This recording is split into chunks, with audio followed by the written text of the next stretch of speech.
اعوذ باللہ من الشیطان الرجیم بسم اللہ الرحمن الرحیم وَلَقَدْ جَاءَتْ رُسُلُنَا إِبْرَاهِيمَ بِالْبُشْرَىٰ قَالُوا سَلَامًا قَالَ سَلَامٌ فَمَا لَبِثَ أَن جَاءَ بِعِجْلٍ حَنِيذٍ فَلَمَّا رَأَىٰ أَيْدِيَهُمْ لَا تَصِلُ إِلَيْهِ نَكِرَهُمْ وَأَوْجَسَ مِنْهُمْ خِيفَةً قَالُوا لَا تَخَفْ إِنَّا أُرْسِلْنَا إِلَىٰ قَوْمِ لوط۔ چوتھے نبی کا ذکر ہو رہا ہے اس صورت کے اندر، صورت ہود کے اندر۔ پہلے نوح علیہ السلام کا، پھر حضرت صالح علیہ السلام کا، ہود علیہ السلام کا، پھر صالح علیہ السلام کا، اور اب حضرت ابراہیم علیہ السلام کا۔ تو اللہ تبارک و تعالیٰ نے ارشاد فرمایا کہ وَلَقَدْ جَاءَتْ رُسُلُنَا إِبْرَاهِيمَ بِالْبُشْرَىٰ، فرمایا کہ جب ہمارے فرشتے ابراہیم علیہ السلام کے پاس آئے، بالبشریٰ، انہیں خوشخبری سنانے کے لیے آئے، انہیں خوشخبری سنانے کے لیے آئے۔ قالوا سلاما، انہوں نے آ کے سلام کیا، قال سلام، اور آپ نے سلام کا جواب دیا۔ فما لبث ان جاء بعجل حنیذ، اور ابراہیم علیہ السلام فوراً اٹھے اور دستی ایک بھنا ہوا بچڑا لے کر ان کے سامنے آ کے رکھ دیا۔ مطلب کیا ہے کہ اللہ تبارک و تعالیٰ نے تین فرشتے، حضرت جبرائیل علیہ السلام، میکائیل علیہ السلام اور اسرافیل علیہ السلام، ان تینوں کو بھیجا کہ یہ تینوں فرشتے جو ہے وہ حضرت ابراہیم علیہ السلام کے پاس آئے، لیکن آئے خوبصورت انسانوں کی شکل میں، خوبصورت لڑکوں کی شکل میں آئے۔ تو حضرت ابراہیم علیہ السلام نے ان کو جب اپنے پاس بٹھا لیا، تو جب آئے ان کے پاس اور آ کے ان کے پاس بیٹھ گئے، تو بیٹھنے کے بعد سوال جواب، اپنا سلام دعا ہوئی۔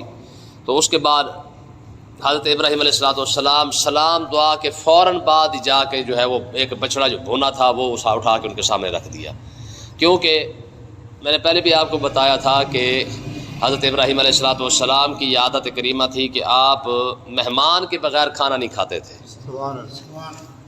اور کئی دن گزر چکے تھے کہ مہمان کوئی نہیں آیا تھا، تو آپ بڑے پریشان تھے کہ یار کافی دن ہو چکے ہیں، مہمان نہیں آیا ہے۔ تو اسی وجہ سے آپ نے جلدی کی بھنا ہوا بچڑا لانے کے لیے۔ جیسے ہی سلام دعا کی تو ان کے ساتھ حال حوال کو بات چیت نہیں کی ہے، بلکہ ان کو بٹھایا، بٹھانے کے فوراً بعد لے آیا جناب وہ بھنا ہوا وہ بچڑا اٹھا کے لے آیا، پورا ثابت بچڑا ہی اٹھا کے لے آیا بھن کے، ٹھیک ہے۔ تو ان سے پوچھا ہی نہیں تھا، ان کی بات ہی کوئی نہیں کی تھی، کیونکہ کافی دن سے مہمان جو کوئی نہیں آیا تھا۔ تو ہوا کیا، جب ان کے سامنے انہوں نے وہ سارا بھنا ہوا بچڑا رکھ دیا نا، فلما رأى أيديهم لا تصل إليه ناكرهم، ہوا یہ کہ فلما رأى أيديهم، تو انہوں نے دیکھا کہ لا تصل إليه، وہ ان کی طرف ہاتھ ہی نہیں بڑھا رہے، یعنی کھانے کی طرف ہاتھ ہی نہیں بڑھا رہے تھے، کھا ہی نہیں رہے تھے۔ تو ناکرہم، تو آپ نے جب ان کی دیکھا نا کہ یہ کھانے کی طرف ہاتھ نہیں بڑھا رہے، تو ان سے وحشت محسوس کی۔ وَأَوْجَسَ مِنْهُمْ خِیفَةً، اور ہوا کیا کہ ان سے جو ہے وہ تھوڑا سا خوف محسوس کیا۔ اب کس بات کا خوف تھا اور انہوں نے کیوں نہیں ہاتھ بڑھایا؟ تو پہلی بات یہ ہے کہ فرشتے کھانا کھانے سے پاک ہے، ٹھیک ہے، پہلی بات یہی ہے کہ حضرت ابراہیم علیہ السلام نے یہاں پہ ایک بڑی خوبصورت بات کی، علماء فرماتے ابراہیم علیہ السلام نے فرمایا بھی کھانا کیوں نہیں کھاتے؟ تو انہوں نے کہا جی ہم پیسے دے کے کھانا کھائیں گے، اس کی قیمت دیں گے پھر کھانا کھائیں گے۔ تو آپ نے فرمایا پھر اس کی قیمت دو۔ انہوں نے کہا جی اس کی قیمت کیا ہے؟ تو آپ نے فرمایا اس کے شروع میں بسم اللہ پڑھنا اور اس کے آخر میں الحمدللہ پڑھنا، یہی اس کی قیمت ہے۔ جب کھانا شروع کرنے لگا نا تو بسم اللہ پڑھ لینا، اور کھانا جب ختم کر لینا تو کیا کرنا؟ الحمدللہ پڑھ لینا۔ حضرت جبرائیل علیہ السلام نے میکائیل کو دیکھ کے فرمایا کہ ایسے نہیں، اسے اللہ نے اپنا خلیل بنایا ہے، ٹھیک ہے، اس کی یہی بات ہے جس کی وجہ سے رب نے اسے اپنا خلیل بنا رکھا ہے، ٹھیک ہے۔ تو ہوا کیا، اب خوف کس بات کا محسوس کیا؟ اس کے متعلق مختلف روایات ہیں۔ ایک روایت یہ ہے کہ حضرت ابراہیم علیہ السلام نے جب دیکھا نا، کیونکہ وہاں ان لوگوں کا ایک دستور تھا، ایک رواج تھا کہ اگر کوئی شخص آتا، کوئی مہمان آتا اور اس کے سامنے کھانا رکھتے، وہ کھانا کھا لیتا تو اس سے پھر کوئی خوف محسوس نہیں کرتے تھے۔ ایک روایت یہی ہے، اگر کھانا نہ کھاتا تو پھر علاقے کے لوگ، گھر والے بھی ڈر جاتے کہ شاید یہ کوئی چور یا کوئی ایسے لوگ ہیں جن کی وجہ سے جو کھانا ادھر نہیں کھا رہے ہیں تو کچھ چور ہوں گے یا کوئی ڈاکو شاکو ہوں گے، اس لیے ایک روایت یہ ہے۔ دوسری روایت جو اس سے بھی زیادہ کمال کی ہے وہ یہ ہے کہ جب انہوں نے کھانا نہ کھایا نا تو حضرت ابراہیم علیہ السلام نے نگاہ نبوت سے دیکھ تو لیا تھا کہ یہ فرشتے ہیں، تو آپ کے دل میں یہ ڈر محسوس کیا آپ نے کہ ہو سکتا ہے یار کوئی رب کی نافرمانی تو میں نہیں کر بیٹھا جس کی وجہ سے اللہ تعالیٰ نے فرشتوں کو انسانی شکل میں بھیج دیا ہے۔ تو یہ بات بھی ہو گئی۔ تو اللہ جب فرمایا، جب انہوں نے خوف محسوس کیا نا، قالوا لا تخف، وہ کہنے لگے تو فرشتے آگے سے کہنے لگے قالوا لا تخف، جناب آپ پریشان نہ ہو، ٹھیک ہے، نہ ہمیں اللہ نے آپ کے پاس بھیجا ہے کسی اور مقصد کے لیے، نہ ہی مطلب ہے کہ ہمیں آپ کی کسی ایسی کوئی حرکت ہوئی ہے جس کی وجہ سے رب کی کوئی ناراضگی وغیرہ ہو۔ ہاں قالوا لا تخف، وہ کہنے لگے جی آپ پریشان نہ ہو، ہاں انا ارسلنا الی قوم لوط، ہمیں تو قوم لوط کی طرف بھیجا گیا ہے، ہم انہیں عذاب دینے کے لیے آئے ہیں، ہمیں تو بس آپ کے پاس کسی اور مقصد کے لیے بھیجا گیا ہے۔ کس مقصد کے لیے بھیجا گیا ہے وہ آگے بیان ہو رہا ہے، فرمایا وامرأتہ قائمۃ فضحکت، ان کی بیوی ان کے ساتھ کھڑی تھی، یعنی حضرت سارہ علیہ الصلوۃ والسلام، ہیں جی سارہ سلام اللہ علیہا، وہ بھی ساتھ کھڑی ہوئی تھی، وامرأتہ قائمۃ، ان کی بیوی بھی ساتھ کھڑی تھی، یعنی حضرت ابراہیم علیہ السلام کی، فضحکت فبشرناہا باسحاق من وراء اسحاق ویعقوب، ٹھیک ہے۔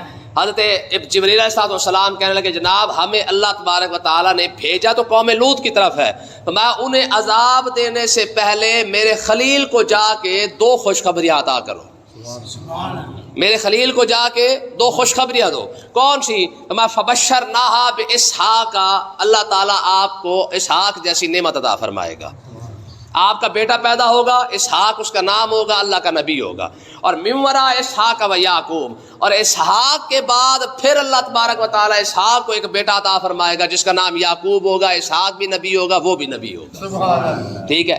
یعنی یہ اللہ تبارک و تعالیٰ آپ کو 2 بیٹے عطا فرمائے گا، یعنی بیٹا اور پوتا عطا فرمائے گا، یعنی اسحاق بھی آپ کی نسل سے پیدا ہوگا، ٹھیک ہے، وہ نبی بنے گا، پھر اسحاق سے پھر ایک اور بیٹا پیدا ہوگا جس کا نام یعقوب ہوگا، وہ بھی اللہ کا نبی بنے گا۔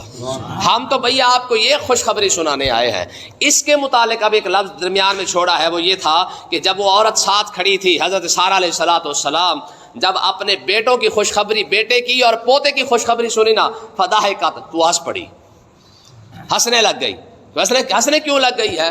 اس بات پر انہوں نے کہا جی وجہ یہ ہے کہ حضرت سارہ علیہ الصلوۃ والسلام نے جب فرشتوں سے سنا نا کہ اللہ تعالیٰ مجھے بیٹا دے گا، اس وقت ان کی عمر جو ہے وہ 90 سال تھی۔ کتنی؟ 90 سال، اور آگے آ بھی رہا ہے، قالت، وہ کہنے لگی یا ویلتا، بڑی حیرانگی والی بات ہے بھائی، آلے دو، میں بھی بچہ پیدا کروں گی، یعنی میری تو اس وقت جو عمر ہے وہ بھی 90 سال ہے، اور اگلی بات فرمایا کہ آنا عجوز، میں بوڑھی ہو چکی ہوں، وہذا بالی شیخا، اور میرا شوہر تو مجھ سے بھی زیادہ بوڑھا ہو چکا ہے۔ مطلب کیا ہے کہ حضرت سارہ سلام اللہ تعالی علیہا، آپ کی عمر 90 سال اور حضرت ابراہیم علیہ السلام کی عمر 120 سال، ٹھیک ہے، یعنی 120 سال کے حضرت ابراہیم علیہ السلام ہو چکے ہیں اور 90 سال کی حضرت سارہ ہو چکی ہے۔ کہنے لگی ان ھذا لشیء عجیب، بڑی حیرانگی والی بات ہے، بڑی عجیب بات ہے، اس عمر کے اندر بھی بیٹا پیدا ہوگا، ٹھیک ہے۔ اب یہاں پہ ایک مسئلہ سمجھے، یہاں پہ فرشتے آئے ہیں قوم لوط کو عذاب دینے کے لیے، ٹھیک ہے، حضرت لوط علیہ السلام کی قوم کو عذاب دینے کے لیے، لیکن اس سے پہلے نبیوں کی آمد کتنی اہم ہوتی ہے۔ اللہ تبارک و تعالیٰ نے فرمایا عذاب والوں کے پاس بعد میں جانا، پہلے نبیوں کی آمد کی جو ہے میرے ابراہیم کو خوشخبری ضرور دیتے جانا، ٹھیک ہے، نبیوں کی آمد کی خوشخبری دینا، نبی کی آمد کی خوشی منانا، ٹھیک ہے۔ یہ تو قرآن سے اس آیت سے بھی ثابت ہو رہا ہے یار کہ حضرت ابراہیم علیہ السلام کے بعد جناب جبریل آ کے کہہ رہے جناب فبشرناہا، آپ کو مبارک ہو، آپ کے گھر میں اللہ کا نبی پیدا ہونے والا ہے، اگرچہ حضرت ابراہیم خود اللہ کے نبی ہے، ٹھیک ہے، لیکن فبشرناہا کے لفظ کو دیکھیں کہ فرشتے آئے اور ابراہیم علیہ السلام کو خوشخبری دیں کہ تمہیں مبارک ہو کہ تمہارے گھر میں فبشرناہ باسحاق، بیٹا پیدا ہوگا، نام بھی بتا دیا ساتھ۔ اس کا مطلب یہ کہ یار نبی کتنے مقام والا ہوتا ہے کہ رب اسے پیدا بھی کرتا ہے، ٹھیک ہے، لوگوں کی رہنمائی کے لیے اس کے نام بھی آپ ہی رکھ دیتا ہے۔ حضور تشریف لائے نا تو حضور نے بڑی خوبصورت بات کی، آپ نے ارشاد فرمایا تم جانتے ہو میرا نام کیا ہے؟ حضور آپ کا نام فرمایا، نام تو آپ کو مشہور ہے، مانا محمد، انا احمد، انا الماہی، انا الحاشر، انا العاقب۔ حضور نے فرمایا محمد بھی میں ہوں، احمد بھی میں ہوں، عاقب بھی میں ہوں، حاشر بھی میں ہوں، ماہی بھی میں ہوں، یہ سارا حضور نے فرمایا یہ سارے میرے نام ہیں۔ حضرت ابراہیم علیہ السلام، حضرت عیسیٰ علیہ السلام اپنے آمد کے بعد سب سے پہلی جو بات کی ہے، یعنی اعلان نبوت کرنے کے بعد آپ نے کیا فرمایا تھا؟ کہا مبشرا برسول یاتی من بعد اسمہ احمد، فرمایا میرے بعد جو نبی آئے گا اس کا نام پاک احمد ہوگا، ٹھیک ہے۔ اب دیکھو یار اس کا مطلب یہ کہ نبی بعد میں آ رہا ہے، نبیوں کے نام پہلے رکھے جا چکے ہیں، ٹھیک ہے۔ اسحاق علیہ السلام ابھی پیدا نہیں ہوئے لیکن نام بھی رکھ دیا گیا ہے کہ اللہ تعالیٰ نے ارشاد فرمایا کہ بھائی فبشرناہا باسحاق، ٹھیک ہے، کہ اللہ تعالیٰ آپ کو اسحاق کی خوشخبری دے رہا ہے. مطلب یہ ہے کہ بیٹا تو آپ کے پاس پیدا ہونا ہی ہونا ہے. ایک چاہے آپ کی عمر 120 سال ہو جائے یا 220 سال ہو جائے، رب نے آپ کو بیٹا دینا ہی دینا ہے. لیکن بیٹا جو دینا ہے اس کا نام آپ نہیں رکھیں گے، رب آپ اس کا نام رکھ رہا ہے کہ اس کا نام اسحاق ہوگا. یہ نبی کا مقام ہے، ٹھیک ہے. پھر اگلے نبی کی بات بھی ساتھ ہی کر دی، فرمایا وَمِن وَرَاءِ اسحاق وَیعقوب، اسحاق تو نبی ہوگا ہی ہوگا. اسحاق کی نسل سے جو بیٹا پیدا ہوگا، یعنی ہوگا بھی بیٹا اور ہوگا بھی نبی، اور نام کیا ہوگا؟ یعقوب. یہ نبیوں کا مقام ہے، یہ نبی کا عظمت اور شان ہے کہ اللہ تبارک و تعالی نبی بھی بھیج رہا ہے، اس کے نام بھی آپ ہی رکھ رہا ہے. یہ نبیوں کے نام بھی رب آپ ہی رکھتا ہے. تو حضرت وہ سارا جو تھی وہ بڑی پریشان ہوگی کہ اس عمر کے اندر بھی ہوگا. تو ظاہر ہے رب ایسے کام کرنے میں تو اس کے لیے تو ویسے کوئی مسئلہ نہیں ہے، وہ تو کرتا ہی رہتا ہے. جو بغیر باپ اور بغیر ماں کے انسانیت کو چلا سکتا ہے، وہ اس کے لیے بڑھاپے میں اولاد کو دے دینا یہ کون سا بڑا مسئلہ ہے. ٹھیک ہے. پھر آگے دیکھیں ہوا کیا. حضرت اپنا سارا نے جب حیرانگی کا اظہار کیا نا تو فرشتے کہنے لگے قالوا اتعجبین من امر اللہ، اے اللہ کی بندی تو اللہ کے کاموں پر حیران ہو رہی ہے. اس میں کون سی حیرانگی والی بات ہے؟ مالک ہے، جیسے چاہے جس طرح چاہے کر دے. اس میں حیرانگی والی کون کی بات ہے؟ اس کے کاموں میں کوئی حیران ہونے کی ضرورت نہیں ہے. دیکھیں نا جی، یہ ہرا جو کچھ مرضی ہو جائے. آپ اب رات ہے، ابھی سورج نکال دیں تو بندہ حیران ہو جاتا ہے یار یہ کیا ہو گیا. بھائی یہ حیرانگی والی بات نہیں ہے، یہ اسی کا کام ہے اور اس کے لیے کوئی مشکل نہیں ہے. اور اگلے الفاظ چیک کریں اور کمال کی بات دیکھیں. فرمایا رحمت اللہ وبرکاتہ علیکم اہل البیت.